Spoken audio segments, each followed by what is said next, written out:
All right, guys, so we're back working on this Toyota again today, and I want to do a quick video, show you what progress we've made so far.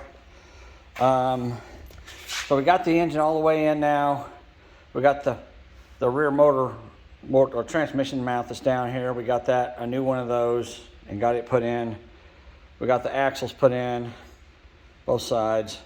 And we got the header in the mail. Here's the header. It's a really nice stainless steel header. I'm not sure where Nick got it from. He's not here right now, but I can ask him and maybe post it on the video if anybody wants to know. They were supposed to send a mid pipe that went from the header over here to the muffler connector, but they didn't send it. So we're waiting on that now. But we're getting real close to being ready to start this thing. Nick's out buying a battery for it right now because the battery that was in it was crap. Trying to remember what else we've done to it. Let's see, we got the holes in the firewall back there that I showed you guys. So we're getting sheet metal. You guys want to see what this looks like. We're getting sheet metal to cover these holes. The alternator is going to push through a little bit, so I'm going to have to make an indentation in it to make the sheet metal fit over that hole, but that's going to work good. And so they're out getting some sheet metal and some batteries right now, and a battery, I should say. And and here's another thing we worked on, the shifter cables down here. So we got the shifter cables. It's kind of hard to see with all this stuff in the way, but there's one of the shifter cables there, the other one's down here. So the shifter cable, if you get these aftermarket ones, there's one with a big end and one with a small end, as you can see. So the one with the big end goes on the inside, and the one with the small end goes on the outside. It goes onto this pin right here, actually. So you want to make sure, what we did is on this one with the big end, we routed it, I don't know if you can see it back in there, but it comes over the top of this metal pipe, or this radiator hose. There's a metal pipe back there where it's connected to. This is radiator hose coming into the top, radiator hose coming to the top of the engine where the thermostat housing is. So we routed the cable with the big end over the top of this hose and then back behind it, so it would be able to kind of slide underneath and go to the pin that it goes to. Now this one here, we just ran it straight through, and it's going to go to this pin right here. Now this is the bracket we were waiting on. It's made by ZX Design, and if you're using the OEM cables, you use this mounting point here and that mounting point there, but we're using the aftermarket ones. And remember, on this Honda transmission, the cables, this is a Toyota transmission. Sorry, this is a Toyota transmission. This transmission used to be mounted on that side, so the cables came in. They came in from this way. So now we're having to reverse them. So this bracket, let me show you on these mounting points too. On this bracket, if you look, this one here is a shorter one, and it's basically straight up and down. You want to mount them with the recessed area where the cable slides in towards the front of the car.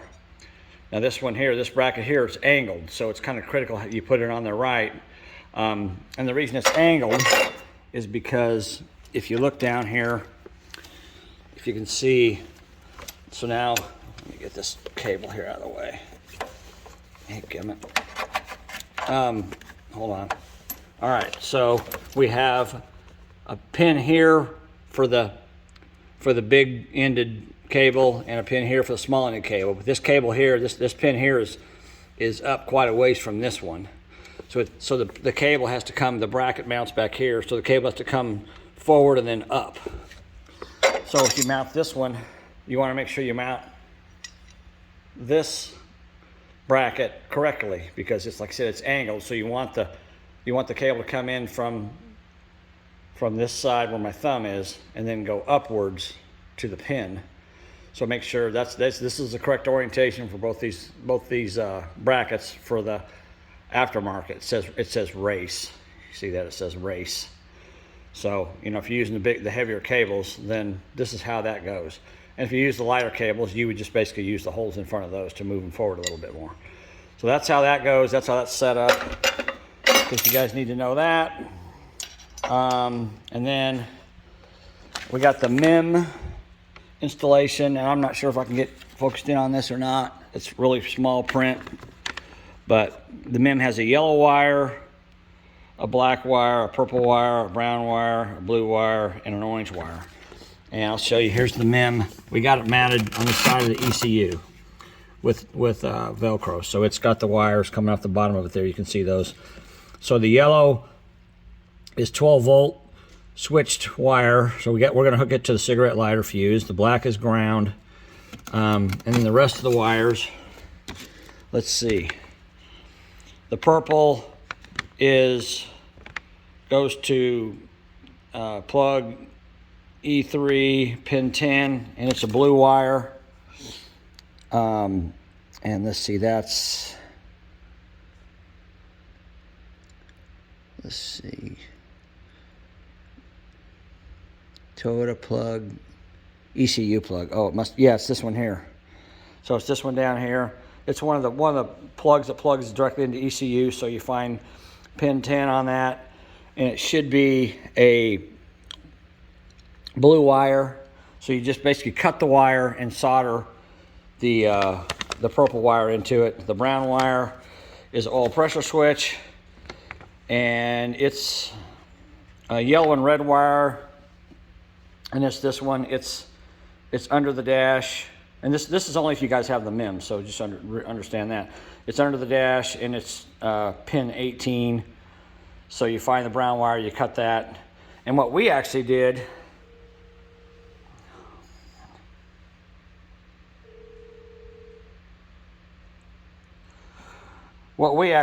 sorry, I was getting a phone call. What we actually did was we found where it went into the ECU connector right here. And what we did is we traced the wire from the oil pressure switch on the factory harness back to the plug, and we figured out which wire on the ECU plug that goes on, and we ohmed it out with an ohm meter to make sure it was correct. And then we looked at the harness, the new harness that Nick bought. He bought an aftermarket harness that's made to fit the Honda engine in the Toyota car. So that's this harness is made to do that. So then we found the same plug on that harness, and we cut that wire right at the ECU and just tapped it. That way we didn't have to run a wire all the way from the front to the back. We just ran it right here. So you can do that too. And then we've got the ECT, which is engine coolant temperature sensor, and it's a blue wire, and it's again in the harness.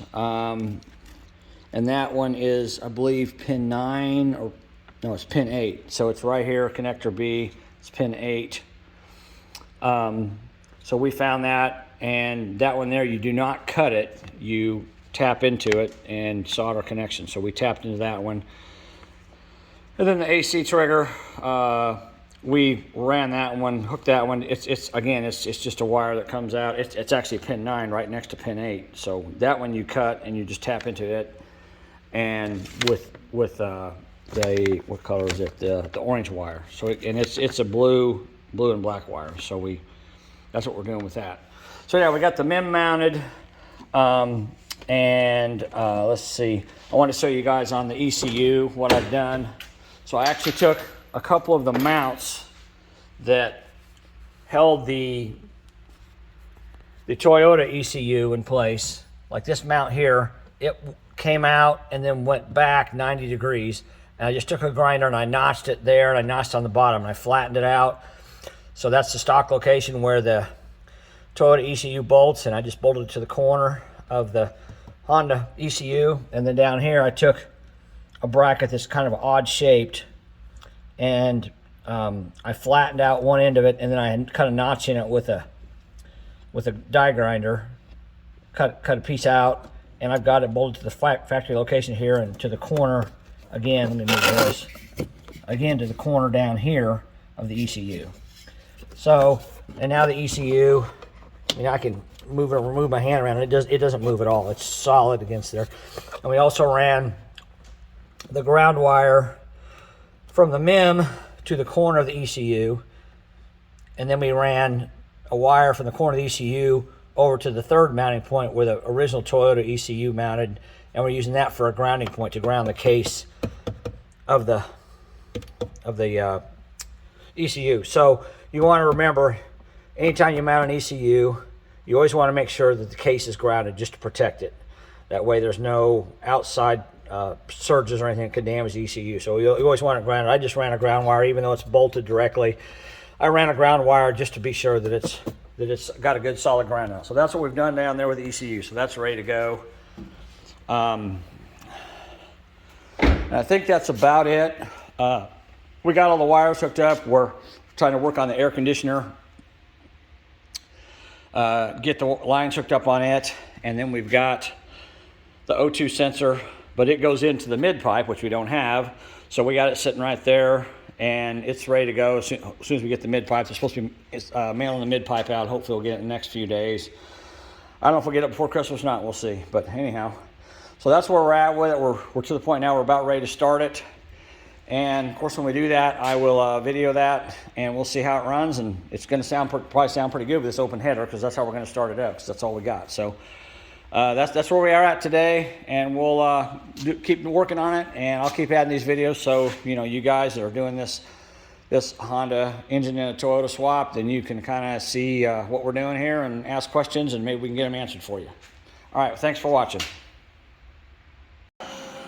Okay, so here we are. We got this engine installed. Got everything hooked up. Yeah, I think it is. And we'll go over that. We've gone over that already. So we're getting ready for the first fire. We're going to see what happens. We got a nice dead battery, so we don't even know if we can get it to crank, but we're going to try. And we got the header on there. It's got an open header because they forgot to send us the mid pipe that goes between it and the muffler. So we're going to try to fire this thing up and see if it'll crank over and see what happens.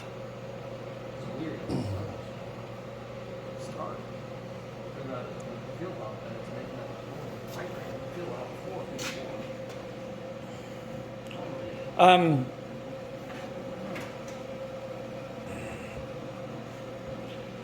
right, so I think we're going to give it a shot here, see what happens. Push in the clutch, see if it cranks.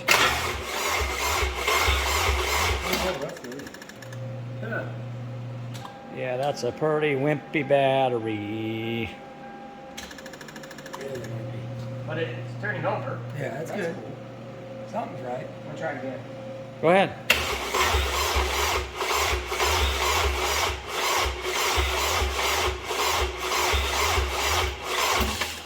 Oh, when you let off the key, it fired. Well, I think, like I said, I know guys online in the forum have said it wouldn't start because they had to set stuff in. Yeah, well, go ahead, set it up.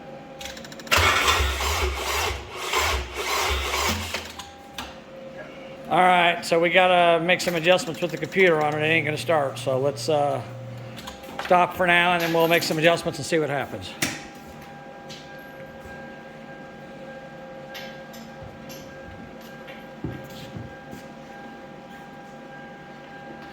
Okay, we'll be back. Stay tuned. Stay tuned.